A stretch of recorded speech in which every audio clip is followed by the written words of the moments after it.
My children died from carbon monoxide poisoning, and this was caused by a faulty heater in our rental property. So the Chase and Tyler Foundation was named in honour of my children, and our main aims are to prevent similar tragedies from occurring, and we will be raising awareness on gas safety and carbon monoxide poisoning. I'm Matt Reynolds, and this is my podcast. I can do the job, but running the business is quite difficult. What a lot of tradesmen lack, and I was probably one of them, is business skills. I don't mind making mistakes. You learn from your mistakes. Information is all around you in the minds of people that work beside you. Welcome back to the Trench Talk podcast. I'm your host, Matt Reynolds, and my guest for this episode is Vanessa Robinson of the Chase and Tyler Foundation.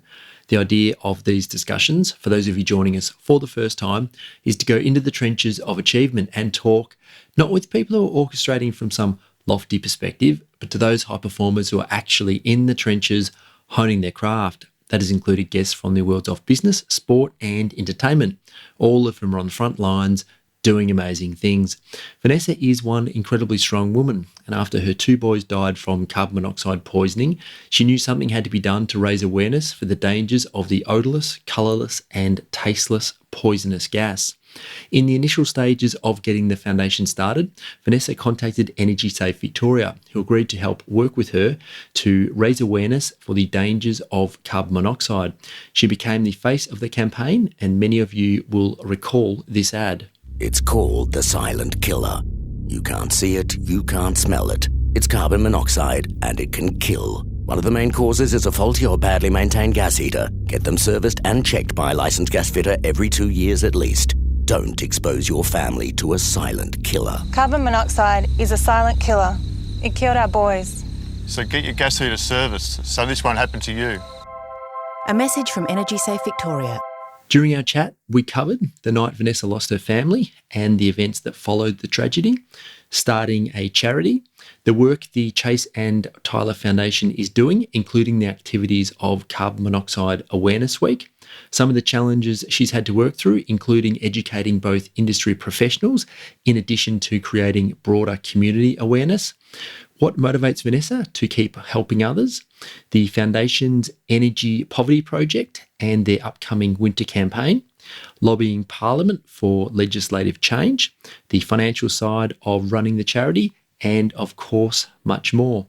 To learn more about Vanessa and the work of the Foundation, including how to donate and get involved, head to chaseandtyler.org.au. If you enjoy Trench Talk, head to xrm.com.au/podcast and opt in for the newsletter. We'll make sure you're notified when every new episode of the show is released. And if you're feeling super nice, please leave a review for Trench Talk on iTunes or wherever you get your podcasts. Enjoy my chat with Vanessa Robinson. Vanessa, thanks for being here. Thank you for having me. Now, this is Carbon Monoxide Week 2019. Yes. A very busy week for you and what you do, I'd imagine. Absolutely. What does the week involve so far? So we launched on the 29th of April, Yep. and that was at the Monash Children's Hospital. So that was in partnership with Kids Safe Victoria, Monash Hospital, also Energy Safe Victoria and a few of our other partners. Yep. Really, it was a huge media launch, which was very successful. And then off the back of that, we conducted some community education. From that point? Oh, absolutely. So after the media left, Yes. we also had the MFB attend and take kids through their fire truck and, again, engaging the community so we can educate. So from that point on, we started our education sessions with the community members. If I've got this right and we'll get into how you started the foundation and everything shortly, but there's sort of two parts to this, isn't there? There's the community awareness, Yes. which is obviously a huge part, but then there's also educating the professionals in the industry, Right. because this is a relatively, in the overall scheme of things, new focus, concern, Yes. issue that we need to deal with. Yes, absolutely. So the Chase and Tyler Foundation, we're the only charity in Australia that's doing what we're doing. Yes. So it is a very wide reaching charity, whereas we're talking about community education, we're talking about professional education, and that's clinical as well as within the industry. So we're constantly making sure that the industry is upskilled when we're talking about identifying our patients presenting to either a GP hospital or whether we're talking about conducting a service and identifying identifying any issues in relation to a particular piece of equipment or appliance. So that is fundamental in creating awareness and education, because if these industries are not trained up, then we have a real problem at the community level. About the understanding and just the awareness of it. Oh, absolutely, because they wouldn't be able to provide or identify the appropriate or the issues that are concerning. So we would be going educating community members at a ground level, but we're still not addressing the fundamental. I mean, certainly regulation is first and foremost, but then industry knowledge it's a requirement to be able to conduct our community education campaigns. Of course. So for those who don't understand, what exactly is carbon monoxide? So carbon monoxide is an invisible killer. It's essentially for any fossil fuel that is not burned correctly. So, and also essentially if you're using any gas or fuel burning appliance in a confined space, that it creates this byproduct of gas, and therefore it's essentially a deadly poison that could kill you sometimes in a matter of minutes. So a correctly operating gas appliance, in theory, should be completely safe? Yes, that's correct. When something goes wrong, you can get this situation. The first time I heard about carbon monoxide, I don't actually know if this is a true story or not, but at trade school, the teacher was explaining about a person in the gas industry who was inside a caravan cooking away, and felt weak, dizzy, faint all of a sudden, because he was in the industry, actually understood what was happening, but didn't even have the time or the strength to get to the door and get out. Oh, absolutely. So I'm not sure if that's a true story or not. That's just a raise awareness for us and understanding about how quickly this sort of thing can happen. But because there's no smell, carbon monoxide, that's right. The only way to stop it is to prevent it, right? That's correct. Now, why did the foundation start? I'll let you tell that story. So the foundation started because back in 2010, I was in a rental property with my two children, Chase and Tyler. So Chase was 8 and Tyler was 6. So it was in May and the weather was cooling. So just as per what I've always done 1,000 times before, that I just turned on the gas heater in our property. And so it was getting late at night and the boys went to bed. And because I was always wanting to make sure the house was warm, I had the heater on overnight. And unbeknownst to me, that the heater, in fact, that we were using in the property was deadly and spilling huge amounts of carbon monoxide into our home. So my children never woke up. And then I did, and ended up several months nearly in hospital from acute carbon monoxide poisoning. So when I woke up, that it was really confusing. I didn't understand what was going on. I mean, I knew in the back of my head, probably because I was quite out of it for some time, and I suffered renal failure. I was on dialysis. I had huge injuries sustained, but I remember vaguely hearing some conversations. So I think I knew that the boys were gone at that stage, but it took a couple of years really to comprehend the depth of what had actually happened. But I think there was one stage at the hospital where somebody was trying to explain it to me, and I'm thinking, a gas heater? I don't understand. I knew that there possibly could have been an explosion from a gas heater. That's what we naturally go to, right? Absolutely. And I heard about carbon monoxide from the movies. I've been a pretty big movie buff over the years, and all I heard about carbon monoxide was people who unfortunately utilised this type of situation for suicide. So I was aware in that regard, but anything else, I didn't get it, because I've been around gas heaters my entire life, and not once had I ever heard about this. And being a mum, and especially when you have little ones, that, we go through all the checks and we make sure everything's perfect and all the risks are taken care of. And, if I knew about a gas heater is potentially deadly, then most likely I probably wouldn't have had one in the property. I would be really making sure that there was no risk and involved potentially for my family. So I knew that I had to take action, and I knew that if I didn't, that, we might have been obviously the headline at that time, but then it would have been swept under the carpet like it normally happens in these situations, and I wasn't going to let that happen at all. Yeah. Was it the first time you turned the heater on after like the summer break, or had you been using it prior to that? I've got really bad memory problems from the accident. Obviously, you can imagine post-traumatic stress. I could, yeah. But I was a regular heater user, so if anybody knew me, that I would, You like being warm? I do, yes. Yeah. Yes, absolutely. A little bit too much. Well, not these days, though. Yeah. So I probably would have, if it was a little bit cold before that, I would have certainly just turned it on. So how did they work out that it was the heater? Because I'm assuming there's a time period between the tragedy to working this out. So can you talk us through that? Well, period? again, I was in hospital at this point, and the only information I have is generally from the information I've read, but also my family's account. So if probably people that may be aware of the story from what happened, that they originally suspected that I killed my children. And that was just an unfortunate, uneducated guess at that time, that there was no actual proper police work conducted at that stage. It was just a visual and then an assumption. And that assumption was taken off because in an account by a person who spoke directly to another person, it was because there was another murder-suicide recently of a parent of children. So it was just an automatic assumption. And from that unfortunate point that I was not given medical treatment, I was locked up in the police cells for about 5 hours, which created... I did read this before this interview, and I thought, that's unbelievable. I mean... It was horrific.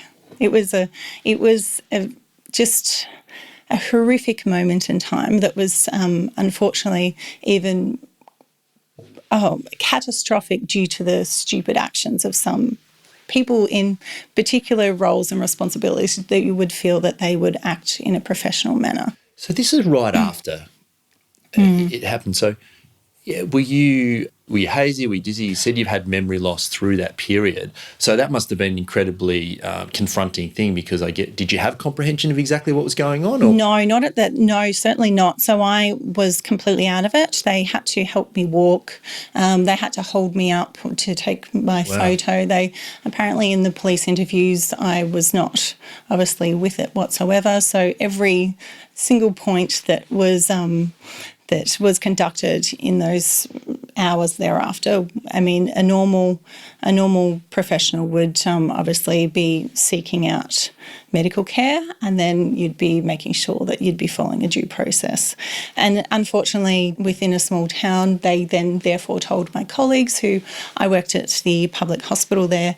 So all my colleagues, they were advised that I had murdered my children. It was just a complete, utter... I mean, really no words to explain the type of depth that some professionals, and I'm hoping again that they've learnt from this type of, assumptions and even the way that they conducted themselves, and even the way that they conducted themselves with my family, who obviously had suffered the loss of 2 of their family members, and then also their daughter or their sister, etc. So, the ripple effect of these incidences is often not thought of, but it's huge. I mean, I'm assuming you have a mum and dad and family and everything like you just explained. So it does affect all of those people around you. And long-term impacts. It's not oh well, just get over it. And I mean, there never was a sorry. There wasn't never an apology for anybody that behaved inappropriately. But again, in the end of the day, I'm doing community education and making sure that there's a difference in the community and protecting people, which is, what everybody should have done initially. Looking back, because you're an incredibly strong person from the work that you're doing now, are you proud of the way that you handled yourself through that period? Well, I was really sick, so I couldn't handle myself any other way. I mean, when I was discharged from hospital and essentially discharged to bury my children because I had to push off the funeral. Oh, goodness, I didn't even think of that. Because I was too unwell. I couldn't even walk at that stage. So my parents had to shower me, and, I was very, very unwell. So I'm probably proud of my family, how they responded in such a horrific type of, horrific time frame, where they were essentially classified as the perpetrators and not the victims. So they handled themselves very well and very respectful of the situation, and I'm very proud of their behaviour. because I don't know if I was really well at that time, I would be furious with how they treated. Did you get angry at any point? Oh, gosh, yes. I mean, I still am angry in relation to that element because it will be, when we're talking about the story, it's always going to be part of the story. And as a mother, I mean, everything, if anybody knew me that as what I was like with my children, then, I mean, you'd never say that. And so I have to essentially explain myself or the behaviours of others, really. So it does make me angry, and it is until I die, really, that's going to stay with me. So because the path that you've chosen, it's certainly an admirable one. You have to, I mean, you're kind of reliving this all the time, right? Because that helps with the awareness and what you're trying to do. So yes, the strength just to deal with that is, I admire what you've done and how you're going about it. I really do, because if you're ever going to be tested, and there's no more severe way of doing that, right, than what you went through. So I imagine sometimes when I remember a lady who her son died before Chase and Tyler, and I thought to myself, and a lot of people always say this, I don't know how I would survive. I couldn't live with that. And really, unfortunately, you have no choice. You just keep on going. But I probably get my resilience from my mother, who she had a disability since she was a child, and I watched her growing up. Okay. And she pushed through no matter what. And I think that that's probably where I found my resilience. And as well as I feel that you have to, it's within you, and you don't realise until, your chips are down, really. You find out what you're made of, as they say. So carbon monoxide specifically, what does it actually do inside your body for those who aren't educated on the effects of the gas? Yeah, so what it does, I mean, the signs and symptoms can be anything from fatigue to tiredness to, well, depending on if you've got a health condition, it can exacerbate that. Yes. Nausea, stomach pains, to memory loss, for fogginess type of behaviour, to obviously when we're talking about the higher end, we're talking about unconsciousness, and we're talking about death as well. But in my regard, I sustained my nervous system has been damaged, and so I received a brachial plexus injury, which probably not many people know about, but it's essentially my shoulder was dislocated, and I have severe nerve damage in my left arm. So why was it dislocated? So when I'm not really sure about how that happened, but because my arm was trapped, we believe, underneath me, because I was knocked unconscious for such a very long time with the poisoning that has killed off all the muscle, and then hence is why the renal failure happened.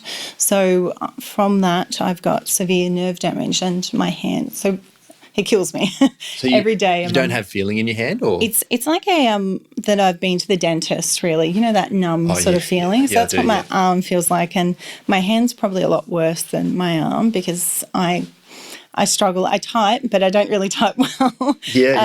And it's constantly in pain, and I've had an operation to sort of let my hand flex a little bit more, but it's sort of like a hook sometimes. So the gas, I guess it starves the blood of oxygen. That's correct, yes. Which then affects, I'm guessing, tissue and muscle and everything else around it. It breaks down the entire system, and essentially you suffocate, which is the end result. Yeah. Mm-hmm. So when did you have the idea for the foundation? Was it after what you went through? When did you realise that you wanted to do this? So when I was in hospital, I knew that something had to happen. So I was discharged from hospital, obviously went through the motions, and then the first protocol was Energy Safe Victoria, where I called them and said, look, something needs to happen. I want to create an education campaign to community members to make sure that they're aware of this particular issue and hazard in their home. So then they said yes, more than happy, and then we started, that was 2011, then we started making plans and developed an awareness campaign. But also whilst I was doing that, then I started lobbying Parliament to bring in mandatory gas appliance servicing in rental and public houses, as well as carbon monoxide alarms. Yeah. So I was doing that alongside each other. And then I was already running a Facebook page at that point. Was Carbon Monoxide the Silent Killer? Yeah. Just doing my little bit to create education in the community on a different platform. And then as that progressed with both the Parliament lobbying and the campaign, then I thought, well, I really need to officiate this. So I started doing my research and putting together the charity. Okay, and the more formal way of going about things. Yes, which was formalised in November 2011. So you knew so quickly that you had to do something about this, like that was going to be absolutely what you want to do. Yeah. I think that watching things happen in the news over the previous years and knowing that, there can be quite a lot of inaction and, we're very good at responding to issues and being disarmed when something's in the news and going, oh, wow, that's shocking. And then we forget. So I knew that... turn the TV off. And that's right. So I knew that if I wasn't taking action for a long-term plan, that really this would be just, today's news, and then we'll all go on forgetting about this vital critical issue in our homes until the next death. So you obviously got a fair bit of traction early on to sort of go down the creating a charity path. What does that involve? Because we were talking before we got started, and you can't just say, I'm a charity and right. one day and start acting like it the next. So what's the process of actually forming that? Well, I'm lucky that I engaged a lawyer at that time. So they were Moores Legal, which were amazing, and they were representing me. Obviously had to address issues with the police behaviour and so on and so forth. And, yes, of course. And then also with the coroner's inquest. Mm-hmm. So they were amazing. They were just a delightful organisation who I told them that this is what I wanted to do. So they set up all the legal aspects of the charity, assisting to put together the constitution and our legal structure. Yep. So there are a few hoops to jump in that respect. We had to register with the ATO, ANIC, I think. I probably got that acronym wrong. There's too many acronyms these days. I agree with that. So we had to jump through a lot of hoops in that respect, but really I was doing this by myself. So they helped with the legalities, and then I was doing research really about what structure and what actually is involved in developing a charity. So from that, I put a lot of groundwork in policies, procedures to, how many board members that we required and what type of people and skill sets that we needed to sit on the board, and what essentially were going to be our strategy and strategic plan and operational plan. So slowly putting out an email to relevant parties. It was really just hi, my name's Vanessa, and this is essentially what I want to do, the Chase and Tyler Foundation, and then really people just responding from that and join the board. Does that mean you're putting it together? Was that sort of late nights typing out documentation and that sort of, so you did all that yourself right back Yes. So I've put together a lot of the documentation in the organisation. So we've got a really good structure for the organisation and lots of policies, procedures. We've got our strategic plan, operational plan. So everything was well planned out originally, and just the ideas of what I wanted the foundation to look like.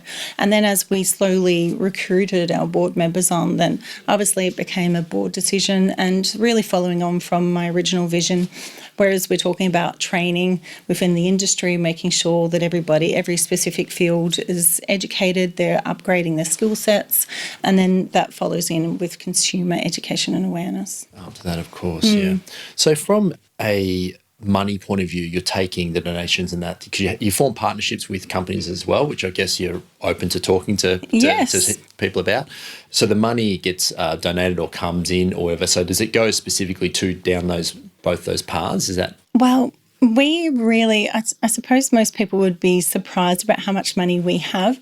We've had millions of dollars of awareness and media exposure since inception, but we really have a very small amount of money in the bank. So actual cash, yeah. Oh, absolutely next to nothing. Yeah. And when I say next to nothing, I mean like really nothing in the bank. Yeah. I've spoken to other organisations where they thought, I thought next to nothing might have been a couple of $100,000.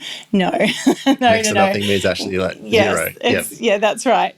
Because really what we've done, what I started off with was we had a few community members that raised some funds because I was really sick after the accident. So I think they raised about $15,000. Okay. And really that's what the start of the charity. Yeah. So I put that towards the Chase and Tyler Foundation in developing us. Yes. Whereas the lawyers pro bono, which is amazing, but essentially it takes a bit to formalise an organisation and make sure you've got relevant things in place. I mean, there's annual insurance and so on and so forth. Sure. But we have had lots of partners over the years. So our insurance is pro bono by an organisation in Shepparton, it's Griffiths, and we have other, predominantly we've been on social media, which is a zero expense as well. Yes. And we also work through our partners. So Energy Safe Victoria, we've obviously done dual campaigns with them. So we didn't have to actually spend any money apart from community awareness, like, our normal promotional items that we hand out to consumers on the day. Yeah. But so we have had spasmodic donations from the community, and then we've had some partnerships. So one of our main sponsors at the moment is Brooks. They sell carbon monoxide and smoke alarms, and we've had other little organisations fund us here and there, but we're running next to nothing. So that's really our big strategy, to make sure that we are able to be financially secure. So hopefully we can fund, or at least find some government funding, which would be really nice, because we have pushed this campaign, and we've been fundamental to creating awareness across Australia, and without the Chase and Tyler Foundation, it certainly wouldn't have been successful without our story. So we're hoping we will get some government funding in the future. I wanted to ask about that, because if you didn't do it, nothing would have changed from my perspective on this, right? Until somebody else maybe had to go through what you went through and has done exactly what you've done. So. And then they would need to then push themselves, because they would have to have that story, that emotive connection to the community. Without that, if you've just got a government organisation saying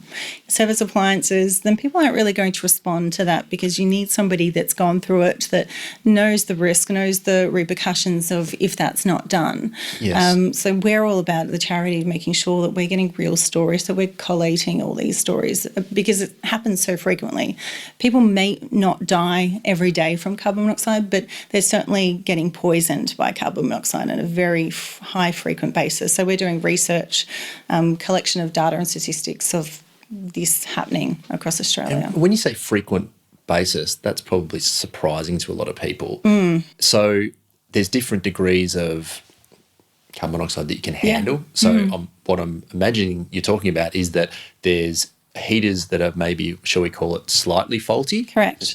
There could be thousands out there, maybe even more. Oh, yeah, absolutely. And people are getting slightly affected. It's like the frog in the hot stove. You put the frog in the cold water and you put it on the stove, and you can heat it up and it will never jump out. You put it in the hot water, it jumps straight out, right? Yes, so that's right. It's this gradual creeping over time. Correct, yeah. So a lot of people, we always hear from community members saying that, well, I've never had my heater serviced and, I'm not dead yet. But the thing is, do you know that you're not actually breathing in low-level carbon monoxide fumes in your home? And we see that happening. So we'll have a lot of gas fitters go to homes, and then they'll do their testing and go, wow, I'm really surprised. I hear it all the time. I'm surprised you're actually still alive. You're so lucky. And again, it comes back to making sure that the industry is skilled enough to identify these issues, because they do. And then they essentially are saving our community members' lives, because they're addressing it, and then they're pulling out that appliance and then replacing it hopefully with, they might not replace it straight away, but they would get it replaced with another safe fuel burning appliance at that stage. And one of the things that your foundation specifically has been really instrumental in is this education around, you can have a faulty gas heater, but it can actually not act faulty. Yes, that's if that correct. makes sense. And then you have a change in circumstances in the house with ventilation or exhaust fans or whatever else, that actually then changes the circumstances where that heater does become faulty. Yeah, absolutely. You obviously have many stories. You hear that all the time. If you've got a couple of examples of what can change in a house that then can make a heater faulty, because absolutely. I don't think that even as plumbers, as gas fitters, we know that this is something we need to consider. But when we go into a house, like, how much do we consider what we're doing affects the electricity, this, that? So Well, so at the moment, Master Plumbers in the Foundation, we're actually bringing out these stickers. So the stickers are going to be used by Master Plumbers members, really, that they will go on the electrical box, and any trades that are going into that home will be writing on what essentially it is an open fluid appliance, and then any changes you need to contact said gas fitter. Yep. Because what we're looking at, and we're talking about negative pressure a lot in these situations where we've got an open fluid appliance, so open fluid gas appliance, and then somebody may be just, turn the heater on, and then there could be somebody that's just jumped in a shower. The heater may not have been serviced, or it may have, and sometimes it doesn't really matter, which has been recently identified, that they're jumping in a shower, and also somebody might be cooking on the stove, and what they're doing is they're using the extraction fans. So that essentially is creating a negative pressure, whereas instead of the contents going out of the flue, it's being pulled back in and spilling those contents into the home, and then creating that deadly carbon monoxide risk. So you're pulling exhaust fumes right into your living room, your exactly kitchen, whatever it is. And so when we've got particular buildings and how they've been developed, and they're really not compatible, these appliances, with the type of buildings and these new appliances getting installed into the home. So somebody might go, oh, well, I need a new extraction fan, and not really think about how that impact is going to have on that open fluid gas heater. I mean, nobody would. Even a lot of the trades wouldn't even think about that and the risk. Yeah, that's 100% the case. Yep. So in it goes, and, they might be fine in wintertime. Everybody's just using everything as per normal. And then these people could be put in, they could collapse and die essentially, because carbon monoxide spillage could be just spilling into their home unawares, and which we know that can certainly happen in a matter of, that situation can build up in a matter of minutes if it's a severe spillage in the home. So, and unfortunately those people will either get really sick or die. So that's where we're really trying to, open fluid at the moment, they're looking at getting those banned. So making them illegal? Yes. So essentially just making sure that they're phasing them out. And we know that that's obviously, there's a short-term and long-term goal. We know that a lot of homes will still have open fluid gas appliances for a very long time. So we need to look at both angles and make sure that, yes, let's phase them out and not utilise them anymore. But our long-term goal is how do we address the ones that are, potentially in the rental homes, which we know is always an issue, A, to get service without legislation, and B, anything to be done, really, in general. Exactly right, yeah. And then, it's always, sometimes we always find with a lot of landlords issues that, it's a new appliance. New appliance could mean to them 10 years old. So there shouldn't be any issue. Or, we know that we've got new appliances in these properties, any properties really, that if they're not installed properly, can spill carbon monoxide. They're still found to have issues. So always comes back to the main messaging of servicing. But when we're talking about these conditions inside a home, it's really important that all trades are aware of these risks. And I think these stickers are a great start. But I think that we need to start looking at the standards within all industries and making sure that we're all fully aware of what this could mean, and maybe stopping, and I know it's terrible, but stopping people installing, their own. We know there's a lot of DIY out there, illegal. We do, yeah. And maybe trying to stop these people installing. And I know it's a very hard thing to try and implement. Yeah, it is, but it isn't. A very simple way to change the rental space in relation to what you guys did, just to change the legislation, right? Absolutely. It's kind of like that's simple, but it's a lengthy process That's correct. to go through. So it's a challenge, right? So, but this cross trade thing, it's difficult to manage, isn't it? And it just comes through education. I'm not sure whether I might have heard you speak about it, actually. Even a house that had their windows changed and went to double glazing. Have you spoken about this? Yeah, I have. Okay, it was one of my gas fitters. He's a board member, actually. Oh, okay. Can you tell the story? Yeah, so he went to a home, and I think it was the year before, and conducted a normal service. Yes. So appliances working fine. There was no issues, no risk. Yep. So the next year he came, and there was huge CO spillage, and the guy was really angry, going, well, why? You only came last year. Why is it spilling CO? And, he was scratching his head thinking, well, and he's the most amazing gas fitter you would ever find, ex-gas and fuel. He's like the top of the bunch. So he's probably thinking, what have I missed? What have I done wrong? Like he's gone through he's so conscientious and so particular in what he does. And he was going back through everything and going, no, like everything was perfect. There was no issues. And he would do everything to make sure that community member is safe. And then he's asking some questions like, well, has there been any changes? What's been going on? And so then there was the mention of the double glazed windows, and he just goes, aha, because they've essentially changed the airflow. That's right, within the home, and then hence has created this risk. So, I mean, even when I initially heard that, I thought I wouldn't have I wouldn't naturally think to even check anything like that. Yeah. Do you know what I mean? And No. I mean, we go to a lot of homes where you put in a hot water service and then you come back, 12 months later, whether it's perfect, and then someone's enclosed it in a cupboard. Someone's filled the designated plant room full of flammable, paint and material and all that sort of stuff. And not because they're trying to do the wrong thing, but they just don't know. That's right. Right? Exactly. Which is obviously. And that's where, you're right, it does come back to education. So educating the industry is fundamental. Again, Yes. I always repeat myself. So educating the industry is fundamental, but it's industries. So it's Across just, industry, we're just making sure that everybody's aware.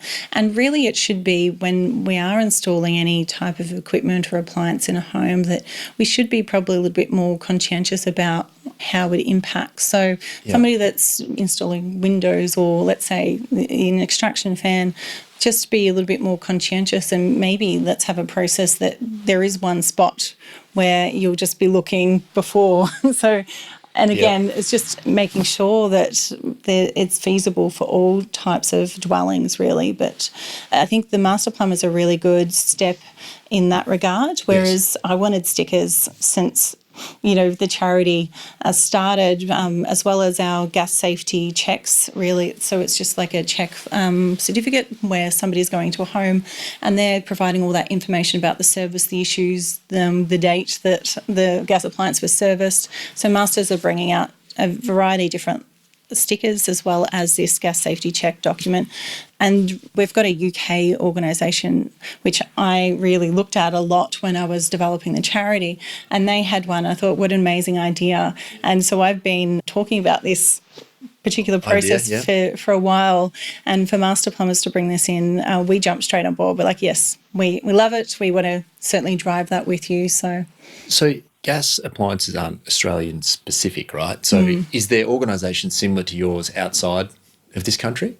Oh, yes, absolutely. Raising awareness for carbon monoxide? Yes, certainly. Wow. So there's a lot of, so overseas you've got a lot of different organisations. You've got government organisations, creating education and awareness. Yes. We've also got organisations like myself, like charities and foundations, trusts, and they are generally due to somebody dying from carbon monoxide. So I'm actually talking to a couple at the moment where we're going to do an International Awareness Day together, which is pretty exciting. But so I mean, it's carbon monoxide poisonings. Actually, I think that I'm terrible with remembering carbon monoxide poisoning. People have to remember, but I'm pretty sure that from my reading that carbon monoxide is the number one poisoning across the world. Now, I'll have to make sure I've got that statistic right, but hundreds and hundreds of thousands of people die from carbon monoxide. So it's not just a random thing that happens here and there. It is very common overseas, very common. So are we on par with other countries No. in terms of not at all. The way you say that, we must be a long way behind. Yeah, we are very behind. So other countries, and I remember when I first started creating the charity that they are annual for their servicing, and they are all on board with carbon monoxide alarms. They have laws in place for alarms. They also have laws in place for mandatory servicing of these appliances. So we are very slow to jump on the bandwagon, and this has only happened because people have died. Yeah. So again, it all comes down to money, as we're all aware, that sometimes the government has other priorities that they would like to fund, whereas I believe this is a national health issue. And if we actually had governments actually collecting data and statistical information about low-level carbon monoxide poisoning and the impacts of Australians and their future health, then we might be getting a lot more faster traction. Yeah, because in the rental and the government situation, I guess, servicing and maintaining appliances is a line in the expense column, right? And the less items they see in that column, the better the overall report looks. Absolutely. So there's that resistance. But I was speaking with someone the other day about what's the cost of safety? And she had a really good way of explaining it. Is that you pay for it, it's just when you pay for it. That's right. So as an example, I'm not sure what the exact numbers are, but if we don't educate people on low-level carbon monoxide poisoning, they end up sick, they end up in hospital. Yeah. That puts the whole system under strain. Absolutely. And you pay for it there. Absolutely. And it could be a lot cheaper. Again, not knowing the exact figures, but I'm going to assume it's a lot cheaper to go back and raise awareness at the start. Yeah. So the best way to deal with the problem is to never have it, right? Yeah, prevention. Exactly. Yeah, and the people that always lose out are the community members. So they're the ones that, obviously will be impacted by the carbon monoxide poisoning, and not only at that situation, but also long term. So, it goes back to our people. Look after our community members. These people are precious, and we should be looking at the best for everybody. Yes. And health and safety is paramount. I don't understand how come this is not put first and foremost. And if you are a landlord, or if you're in a real estate agency, if you're a real estate agent, refuse any landlords that will not service these appliances, because I can guarantee you in the future the law will come back on you if you're not taking action. The landlords in future, we're already starting to see that there's going to be a lot more legal cases pursuing landlords because they are not having or keeping a safe premises for tenants. I can only speak for myself that for my kids dying and myself being physically impacted, the ramifications to my family, they've wiped out our entire family, but also the ramifications across, our community, like my niece and nephews and my sisters and my parents. Yeah. Huge. Yeah. And family and friends. And so it's a huge ripple effect. How do we, under your guidance, how do we be protected? We've got to service our gas appliances, obviously. Yes. But I know, being in the industry, there is certainly different levels of skills and abilities when it comes to tradesmen. Yes. And I think that most tradesmen really have their heart in the right place and they really try and do the right thing. Yes. There are some people that are dodgy scammers or whatever.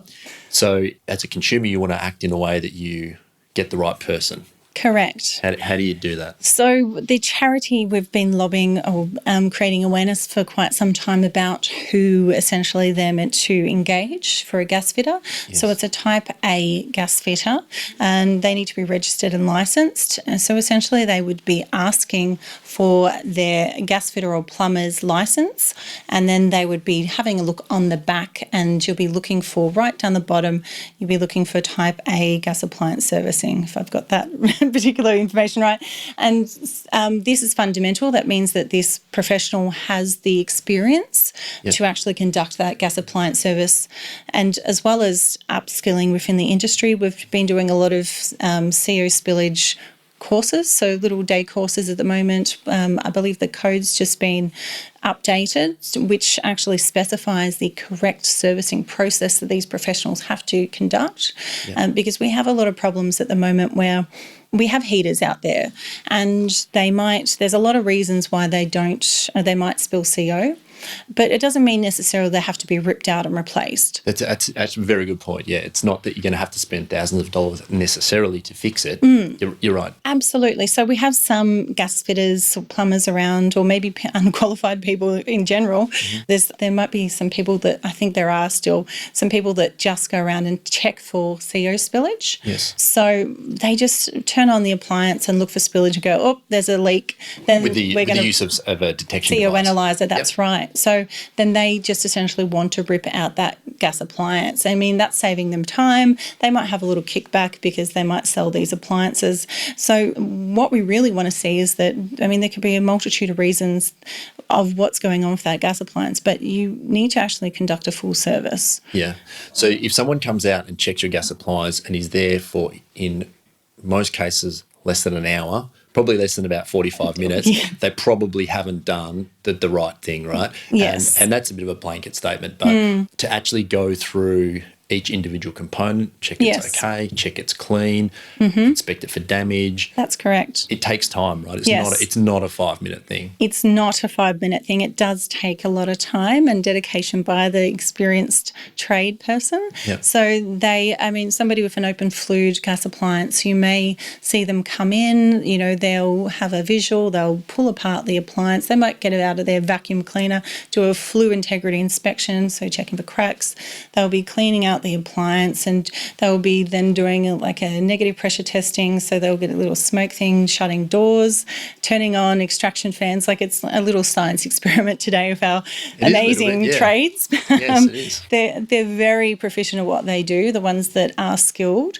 They've put a lot of time into understanding the issue, and it's a lot on their shoulders these days as well to get it right. Yes. So they are wanting to make sure that they have full knowledge of what is required of them. Yep. And they also want to look after the community members as well and make sure that they're safe within their home. So you'll see them doing all these little science experiments, but essentially they're doing that because they're actually making sure that it's done properly. And, if you see that, then you're definitely paying for a great service, and that, that person is fully experienced and they're looking after you and your family's, best outcomes in that regard. I think it's definitely an element of evolving property technology, which is going to help in this space as well, because Agree. if you want to know, most people's houses, the insides are online now, right? Because they've been on realestate.com.au, whatever advertising site. So more and more of our property and maintenance is going to fall into this category eventually, is going to start being tracked. Yes. Who was there, very exciting. what was done, all that sort of stuff. So just like you could argue that social media has exposed a lot of our personal lives, and some of us have done that by choice and others have it done for them, if you like. That's what's going to happen in this property space, right? Yeah, I agree. You can just see where this whole movement is going now. There's even the term, right? Prop tech, infusing technology to keep better records and understand more about what's going on inside the home and track things. So I think as the ability to track things really comes in terms of, as a landlord, have you every 2 years that you service your appliance every 2 years? As a tradesman, did you follow that procedure? That's all. You're going to be able to go back and actually see all that sort of stuff. So I think, although you want to go as fast as possible, some of these changes are going to really help you and your cause. So it's very exciting because I think that we need evidence, and people within these homes need to know what was conducted. And again, if you're in a rental property, it's like pulling teeth. Or I know that when the coroner's inquest happened, again, it happened with the death in the Department of Housing, that really what happened was the same outcome as what happened at Chase and Tyler's coroner's inquest. The same information, the negative pressure, the gas appliance servicing, et cetera, et cetera. And from that, one of the recommendations was essentially that the tenants need to ask if that servicing can be added into essentially their agreement, which I don't know. I was guessing that the coroner had never been a person that rented in her life, because renters are actually terrified in asking for a service a lot of the time because they're scared that their rent's actually going to go up or they're going to get kicked out. Like asking your boss for a raise in some in some respects. Yeah, and it's terrifying, it's frightening, and they don't have the experience. So if somebody said, oh, well, it's relatively new, and the tenant's going to go, oh, okay. Whereas, we have vulnerable people in a lot of rental homes, and they don't have the knowledge behind them. So it will be great advancing this technology so it's there for them in front of their face, and they're not having to lobby just for general health and safety. And I think a good time to ask about that servicing is when you're changing properties or first moving in, where you maybe have a little bit of leverage in that equation. It is, but it's still quite... Not in every case, but that might be an easier time to ask, just as an idea. Yes, some tenants are really good. They're quite proactive, and they have no fear. And so many landlords, right? Like they're not all bad. Like some are actually really proactive with this stuff. Absolutely. There's some amazing landlords out there, and they're so proactive, and, they get them serviced annually, and they never have to be told. It's just part of the servicing schedule that they have. And So we have amazing real estate agents that are so proactive, and they're always looking out for the best interests of their tenant in that regard. But it's unfortunately the ones that where you can't, your house may be falling down around you and there's no upkeep whatsoever. It's those ones that, which unfortunately takes the shine off the entire industry in that respect. Yeah, no, exactly. It's and that's where the lack of legislation really needs to apply, because, I mean, there's some amazing people that are proactive out there, but not everybody is like that. And that's where there needs to be a legal requirement for that to occur. Yeah, that's just a human protection thing, right? So yes. That's why it's so important. It is. So you're campaigning to have this all changed? Yes. You're in the process of doing that right now? Am I understand that correctly? So we have lobbied Parliament before for legislative changes, okay. And that was in 2013 off the top of my head. Yeah. And so that legislation, we received bipartisan support, which is a rarity, and that headed the gas safety strategy, which then went across Australia, where each state regulator have to conduct an awareness campaign. And so from that, a lot of them have utilised our campaign in Victoria, which is amazing. Yep. And Carbon Monoxide Week was initiated in 2013, and we see a lot of the governments across each state, and now they're aware of the Chase and Tyler Foundation and our week that we're now conducting, because it's a national campaign. In relation to the legislative requirements that we're now seeing across Australia, that they are slowly coming to fruition. So we have some boarding houses that have now mandatory gas appliance servicing, and we're hoping that it may be implemented next year with the new tenancy agreement and changes. So it's a bit of wait and see. We've got our fingers crossed, because it is a definite requirement to make sure that we're looking after all of our community members. So it'll be a little bit of a watch this space type of episode. And we will. We will.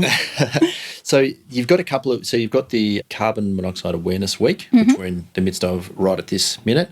You've got the Energy Poverty Project, and you've got your winter campaign as well, a couple of other things that you're doing. Yes. Can you talk a little bit about both of those? Yeah, sure. So our winter awareness campaign sort of kicks straight off after Carbon Monoxide Awareness Week, and we campaign right until the season changes back.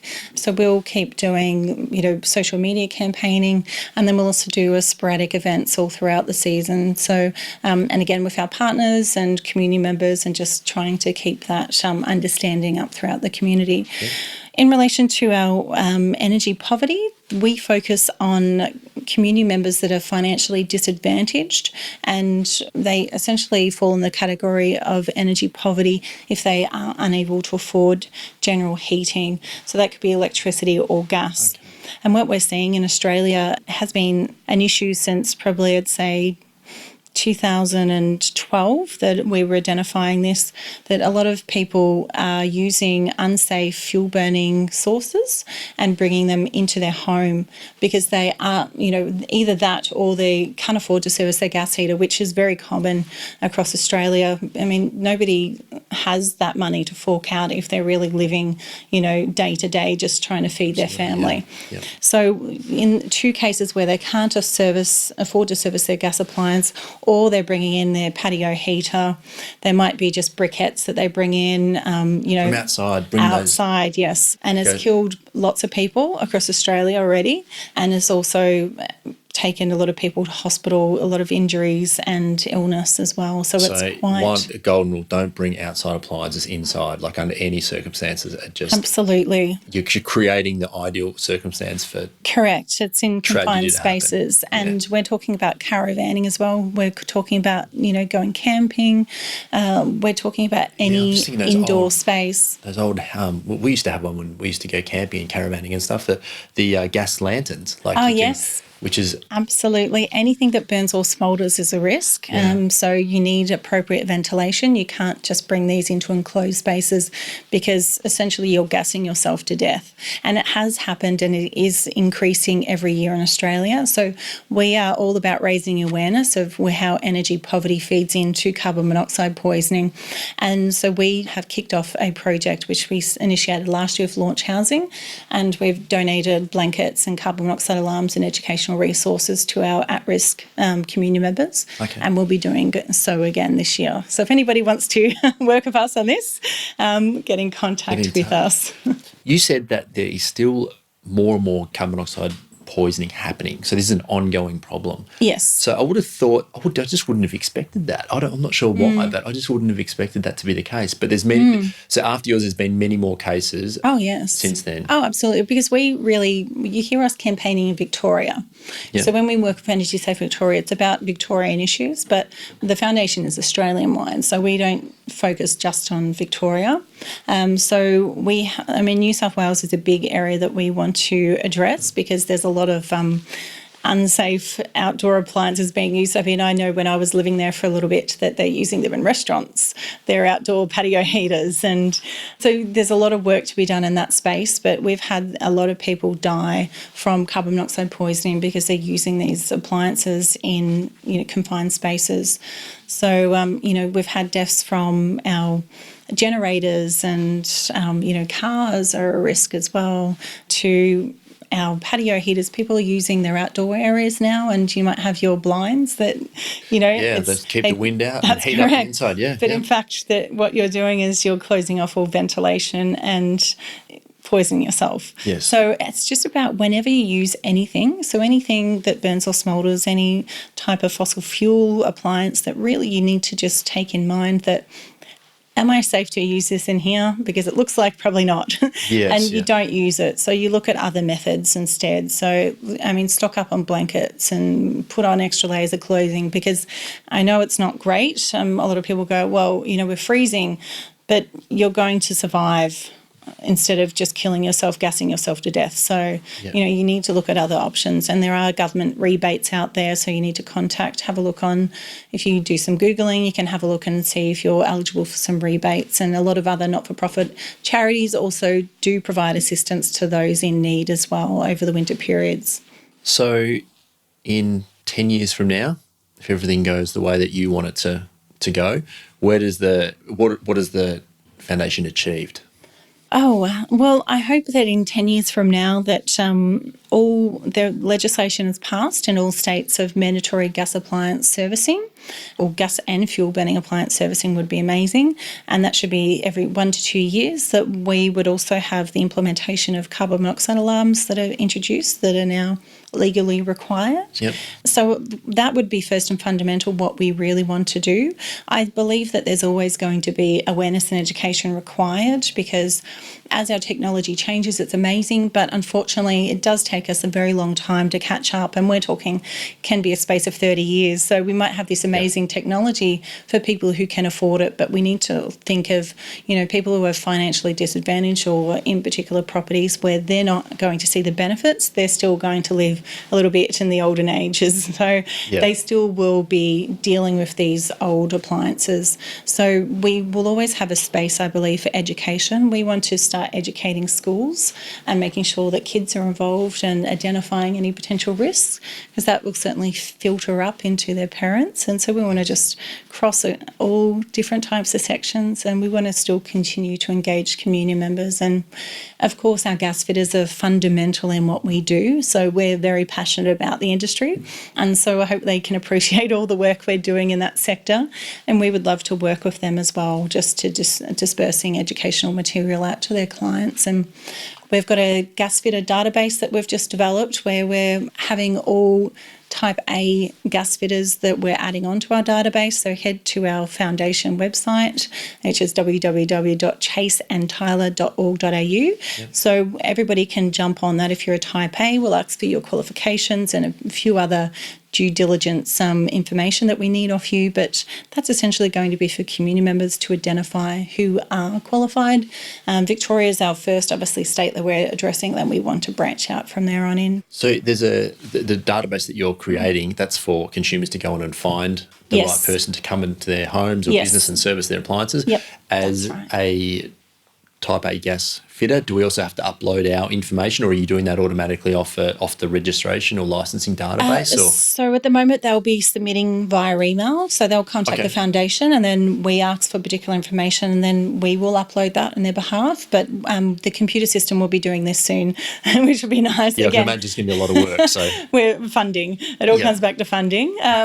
So then the computer system, you'll be uploading relevant qualifications, and you'll be making sure that you've gone and conducted the VBA, Energy Safe Victoria and Master Plumbers gas spillage testing or CO spillage testing courses, and you're complying to particular types of standards. And so we really just want to make sure that you're going to be doing the best you can, and you're quite knowledgeable in your appliance servicing, which we're safe to pass you on to community members. Skills and knowledge to do the right thing. That's it. Yes.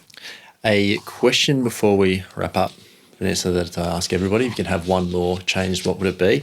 Now, this has stumped some people in the past, but I'm assuming in this case that you probably have several that you'd like changed. So can you give us a couple maybe? I can. So I would love to have mandatory gas and fuel burning appliance every 1 to 2 years would be nice. And I always say 1 to 2 years because I don't know if anybody's aware, appliances over 10 years should be serviced annually. So this is when we always say 1 to 2. It's not just minimum of a 2. So having that would be fantastic. That would alleviate a lot of issues within the community. They won't have to just suck it up essentially and just risk trying to see if they're going to, get sick or die just to be warm within the winter period. But mandatory carbon monoxide alarms would be amazing. Some more work around that space would be fantastic. We need data and stats conducted by the government. And look, I just really feel, because I'm really big on consumers and advocating for them, that, we're talking about rental properties because this is the big issue. This is why I'm here today, because the rental property I was in was not a safe space for my family. So there needs to be a basic standard, minimum standard of living that all rental properties should have. And we worked with the Greens actually, I think it was 2014, and it was about the dob and the dive, really. Okay. And it was all about bringing a basic standard of living and a basic standard for rental property. So making sure that doors lock and appliances work. It should be run like a business, because that's effectively what it is. It's a business. So test and tag appliances, and let's make sure these spaces are safe. And yes, you're going to get some income from them, but let's make sure that you don't kill anybody in the interim, and that you can relax and have that peace of mind that you've done your best to make sure that these tenants are safe within their homes. And so we can all just, they don't have to worry about their health and safety as a tenant. I think that would be an amazing outcome. Yeah, I couldn't agree more. Just to lift our standards and do the right thing in this space is going to be incredibly valuable to the country and by extension world as a whole, right? Absolutely. So, now, you mentioned earlier that you're a bit of a movie buff. Do you have a favourite documentary or movie that you can recommend? No. I watch everything. I'm a bit of a sci-fi girl. Oh, yeah? So, look, anything really that's quite quirky, I'm in for it. You're in for it. I don't discriminate with movies. I like them all. I've said a couple of times and before we start, I really do admire, obviously, what you're doing and how you've gone about it. Do you ever run out of energy because you're certainly on the go and out there and getting things done? Yes, I do. Well, I also have another nearly full-time job at a hospital here. So I work at Cabrini, and I run, obviously, the charity, and that's all other waking hours. So it's not easy. It can be very tiring, but I'm just really passionate about the charity, and I love working for a not-for-profit because it's quite diverse. So I essentially manage the organisation. I'm on the board, but I also essentially like the managing director. Yeah. And but anywhere from marketing comms to the events to partnerships, I love the diversity and the different unique types of roles that you can take on. Yes. But really, at the end of the day, it comes back to community. I love engaging community members. I love talking to our gas fitters on the ground and hearing stories back. And so that, and that one simple conversation really can save a life. And, whether you're a gas fitter or you're a friend that's heard this information and you're having a chat to your neighbour, that one simple conversation has, again, it's the ripple effect, can save somebody's life or a family or, a whole community. You never know, because, stories of the way that we've worked for centuries. I mean, they never used to have movies or the internet years ago, and they were, stories were told in song. So, but that's how they would disseminate all the information through their communities. But that one simple conversation can save a life. And I think that's one thing to take away from today, is go have a chat to your mate, go have a chat to your colleague, and just make sure that they're safe. Well, we should finish on that one. Go and have the conversation, just one of them, and start that ripple effect. Now, the website you said before, but we'll mention again, chaseandtyler.org.au. Yes. You can go there and find a whole bunch of information, both as a tradesman and a consumer. Yes. There's also you've done a lot of media, and it's all up there. You can get a whole bunch more there. As I said, Vanessa, I really admire what you're doing. Thank you for being here today. You're an inspiration, and I wish you all the luck with changing and getting these legislation changes through, and I hope that it all comes together for all of our sakes. So I really appreciate you being here. Thank you for having me, and I'm hoping I didn't forget all the important stuff. So thank you. Hey everybody, it's Matt again. Thanks for listening. Just a couple of things before you guys clock off. You can get all Trench Talk episodes at xrm.com.au/podcast. You can also sign up for other goodies at the same site. Just plonk your email in there and you are covered. That's X for X-ray, R for Romeo, M for Mike.com.au/podcast. If you really like what I'm bringing you, please head to iTunes, subscribe to this show and leave a review right there. And lastly, if you want to contact me directly, type the @ followed by Mr. Matt Reynolds into your search bar and you'll find all the social links. Goodbye.